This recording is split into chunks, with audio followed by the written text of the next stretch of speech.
We all love a good ghost story, especially when it's about our favorite ancient culture. In today's episode, we're going to look at one of the greatest mysteries of the ancient world and how scientists are trying to solve it. In the Northern Hemisphere, winter is settling in and the nights are getting longer. So, what better time than now to tell you about the ghost city of the ancient Sumerians? Let's get started. Chapter 1. Eridu.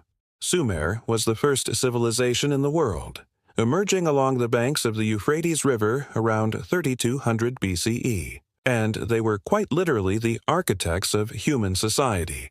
They invented the plow, the wheel, the sail, irrigation systems, metalworking, writing, and many other innovations which we still use today. But perhaps more importantly, the Sumerians also created the world's first great cities, the first being Eridu.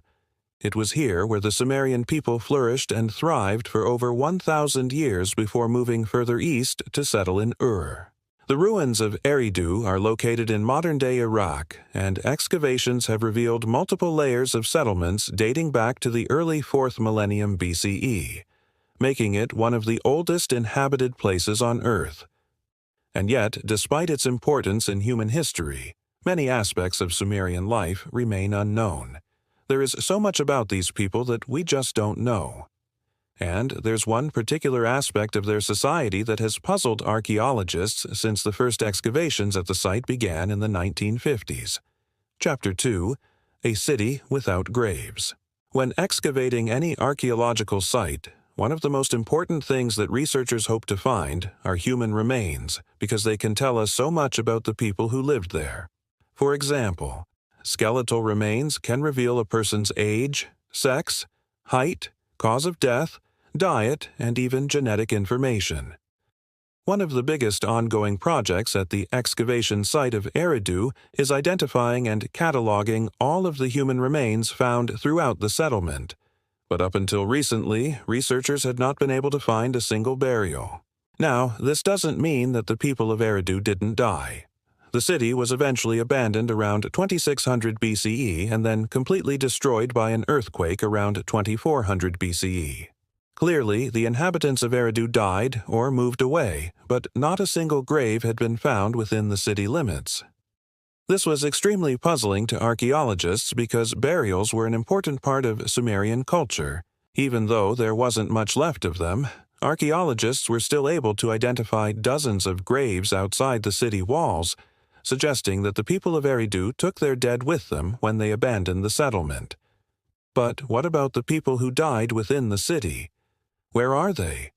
Why would a culture that valued elaborate burials so much neglect to bury their dead? Chapter 3. Theories. Researchers put forward a number of reasons why the people of Eridu may have stopped burying their dead inside the city. One of the more popular theories is that Eridu was once home to a large group of people who were ununited, maybe even fighting amongst themselves, which led them to abandon the city without properly burying their dead. But this theory falls apart when we consider the physical layout of the settlement.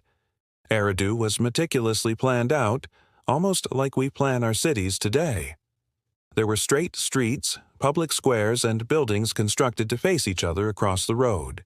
It's clear that whoever lived here worked together to build this settlement, and would not have been able to do so if they were constantly at war with each other. Another theory is that the people of Eridu were victims of a sudden disaster, such as a flood or an earthquake, which caused them to flee the city en masse and leaving the dead behind. Again, however, this theory fails to account for the structure of the settlement. If a flood, for example, had struck the city, we would expect to see evidence of destruction, such as silt or sediment deposited on top of the buildings, homes, and streets. But excavations have turned up nothing of the sort. There's no evidence of a great disaster striking the city. In fact, excavations have revealed that the people of Eridu simply picked up and left one day and never came back. Chapter 4. The Evidence. So, if the people of Eridu weren't killed, buried outside the city, and didn't die in a disaster, then where are the bodies?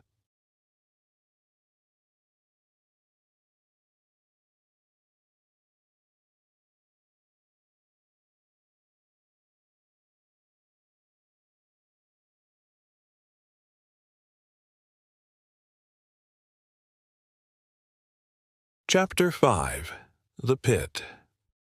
Archaeologists decided to excavate the very bottom of the pit to see if they could turn up anything. What they found shocked them. Researchers discovered hundreds of fragments of human bone mixed in with the animal bones and other trash. It looked like the contents of several dozen graves had been dug up and thrown into the pit. But there was something even more shocking. The team noticed that every bone they pulled out of the ground was either from someone who died young or someone who died violently. The bones belonged to infants, children, teenagers, and young adults, none of whom had lived past the age of 25. Not only that, but archaeologists also found the bones of several adult males who appeared to have been tortured before their deaths. Their bones showed signs of blunt force trauma and sharp force trauma, meaning they were beaten and stabbed multiple times before dying. In total, the team identified the remains of 18 individuals, all of whom had died under suspicious circumstances. But that was only the beginning. The research team went back through all of the dirt and artifacts which had been collected during the previous excavations and re-examined them in light of their new discovery. They combed through dozens of boxes full of animal bones, pottery, tools, and other artifacts, and found a number of additional items which helped piece together what happened at Eridu. Among the most interesting of these newly examined artifacts were a number of clay tablets which contained Sumerian cuneiform script. When translated, the tablets told a disturbing story of murder, torture, and cannibalism. Researchers believe that the tablets describe a cult which operated within the city. This cult kidnapped young men and tortured them before killing them and eating their flesh. Some of the tablets even described ritualistic practices in which the victim's heart was cut out while they were still alive and then eaten. Other tablets described sacrifices made to dark gods such as Pazuzu, the god of the underworld. Researchers think that the city's inhabitants were sacrificed to these gods as a way to ensure that they would be accepted in the afterlife. It appears that the leaders of this cult were the main instigators of violence, torturing and murdering anyone they wanted, whenever they wanted, and it seems likely that the cult was eventually outlawed and its members driven out of the city, but not before they buried their victims in a mass grave. Chapter 7. Conclusion. It's possible that the mass grave at the center of Eridu was the work of a single cult, but researchers also considered the possibility that the killings and subsequent burial may have been the work of the entire city. Just imagine for a moment. You're living in the middle of the desert in one of the first cities ever built. You live in a tightly knit community, but the threat of the afterlife looms over you at every turn. Your survival, your family's survival, the survival of your entire city depends on appeasing the gods, and if you don't appease the gods correctly, they will unleash their wrath upon you. All of this pressure could easily lead a person to participate in terrible acts, such as murdering their neighbors and friends and then throwing their corpses into a giant pit. Or maybe you're not willing to sacrifice your neighbors and friends, but you're more than willing to sacrifice strangers.